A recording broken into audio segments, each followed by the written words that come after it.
And just this cranky old woman who really doesn't have a clue what I'm protesting about, just doesn't like the fact that I got a picket sign that says Church of the Image Tarnishing Ministers, etc. But she probably is totally clueless as to why that sign exists. Doesn't like my unsafe sex picket sign, doesn't like the chalk slogans, etc. Now here we go, one of the chalk slogan erasers is coming our way. So this is one person who is not only complicit in the Unitarian Universalist misuse of blasphemy, law to hide pedophilia and rape, but who's actually erased my chalk slogans, which makes her a knowing and willful participant in Unitarian Universalist cover-up and denial of such despicable crimes as pedophilia and rape. I hope one day she'll come to her senses and apologize and acknowledge that, yeah, she should not have erased my chalk slogans, which protest against the fact that Unitarian Universalists do, in fact, not only misuse blasphemy law to cover up and deny clergy abuse, but also cover up and deny clergy abuse in various other ways. But if I remember correctly, at the time when this young woman erased my chalk slogans, they were chalk slogans that were specifically about the misuse of blasphemy law to hide pedophilia and rape. So, it's very unfortunate how these Unitarian Universalists are totally oblivious to how their actions actually violate Unitarian Universalist principles. Because when you erase one of my chalk slogans, or when you steal one of my picket signs, or if you're successful in intimidating me into removing blog posts from the internet, which so far hasn't been the case, you are hiding my words about Unitarian Universalist clergy abuse. You're memory holding them. You're making it impossible for people to read these words and then practice Unitarian Universalist principles, calling for a free and responsible search for truth and meaning, to say nothing of calling for justice, equity, and compassion in human relations. You're making it impossible for people to do that. When they can't even read the words, when they don't even know what is being said, then how can they enter into a free and responsible search for truth and meaning towards the end of practicing justice, equity, and compassion in human relations? The simple answer is they can't. So this censorship and suppression that this young woman directly participated in by hosing down my chalk slogans and eradicating them is in complete violation of the sixth principle of Unitarian Universalism, and by extension the second principle of Unitarian Universalism, because in order to achieve justice, you actually do need to engage in a free and responsible search for the truth. That's why when you go to a court of law, you're sworn to tell the truth, the whole truth, and nothing but the truth. The whole idea is to determine what the truth is, so that then justice can be done. But when you make it impossible to determine what the truth is, well, then you're making it impossible for genuine justice to be done. And in fact, it could even be considered a obstruction of justice, hiding bad behavior on the part of Unitarian Universalist clergy, or on the part of the Unitarian Universalist, religious institutions, be they individual Unitarian Universalist churches or the Unitarian Universalist Association. When you conceal their bad behavior, some of which definitely is borderline criminal, and some of which may indeed be actually criminal. And I'm not talking about just the clergy abuse itself. I'm talking about, protecting the ministers who are guilty of clergy abuse. Some of the actions taken by Unitarian Universalist churches or the Unitarian Universalist Association, which seek to protect Unitarian Universalist clergy who are guilty of clergy sexual misconduct from criminal charges and so on, some of that behavior could be seen as obstruction of justice, which by the way is in the news with Donald Trump, and also people are essentially they're accessories after the fact. They're aiding and abetting, you know, someone who's committed a crime from facing accountability in the justice system for that crime. And in fact, I've you know, come across something recently.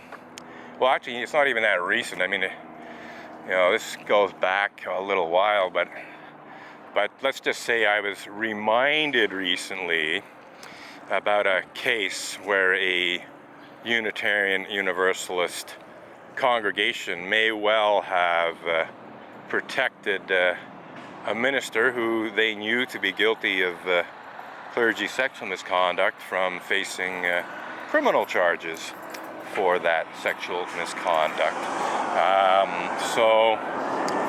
Or at least they're guilty of, oh, this is interesting, got a truck coming by to clean the sidewalk.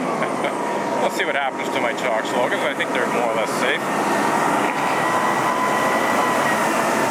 It's kind of interesting because this is actually the method that Unitarians use to erase my chalk slogans. No, this is,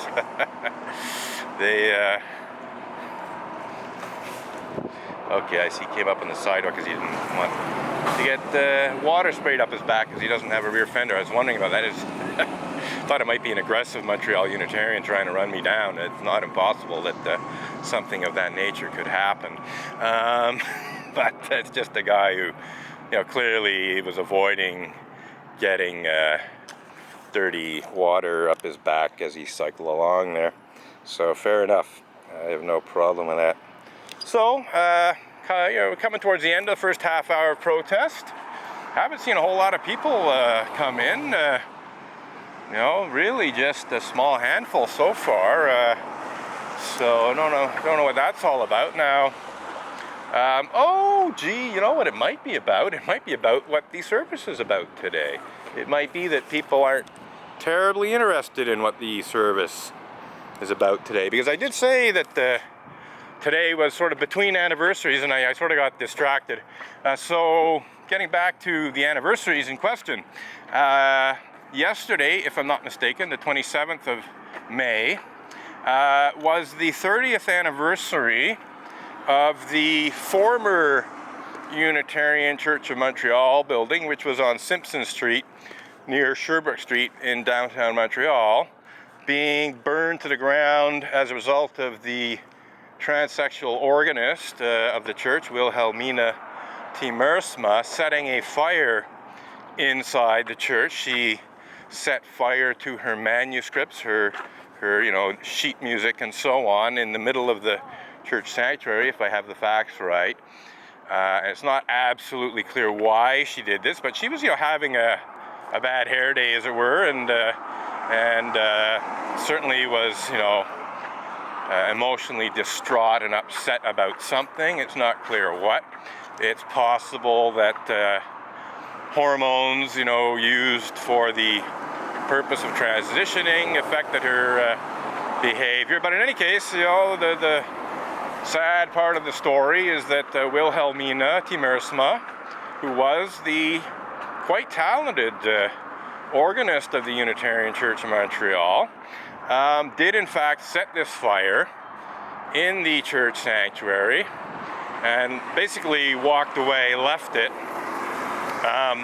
I think she may have been drinking. She might have had a bit too much alcohol in her system, either before, during, or after. And anyway, at some point she sort of came to her senses and went back to the church to try and warn people, as I understand it. But unfortunately, by that time, the fire had pretty well got out of control. And while no people, you know, in the church itself were injured, everyone got out safely. There wasn't a whole lot of people anyway, but I do believe the caretaker lived at the back of the church, and I believe the caretaker and her family did have to be evacuated. But what happened is in the course of fighting the fire, a retaining wall of the church collapsed on two Montreal firefighters and killed them outright. Like, I don't know, they might have, I really don't know all the details, but let's just say that they did not survive having the wall fall on them. But a recent discovery in a newspaper article brought some further information to my attention that I was not previously aware of. I only became aware of this in the last few months. It turns out that 2 other Montreal firefighters seriously injured themselves when they jumped off the church roof to avoid, I guess, having the wall fall on them. And they seriously injured themselves, serious spinal injuries and so on. This is the first I've heard about that. It's never been spoken about, by the church, that I'm aware of. So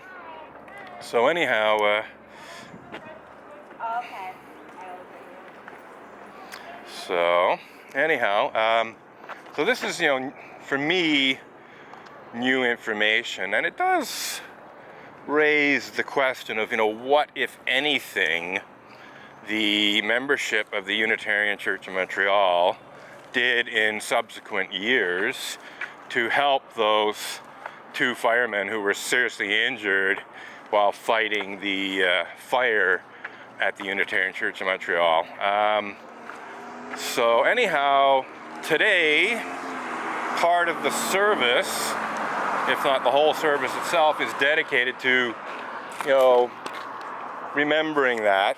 It is the 30th anniversary. This window here, which is blocked, is actually blocked by a memorial to the 2 firefighters who were killed when they jumped off the roof to save them, or, sorry, no, I'm getting mixed up. The 2 firefighters who were killed when the wall fell on them. As I said, 2 others did jump off and seriously injured themselves. And I only recently became aware of this as a result of reading an old newspaper article, which previously had not been available online, but I guess in the recent months, or maybe in the last year or 2, became available online. I think it's an old Montreal Gazette article that wasn't previously on the interconnected web of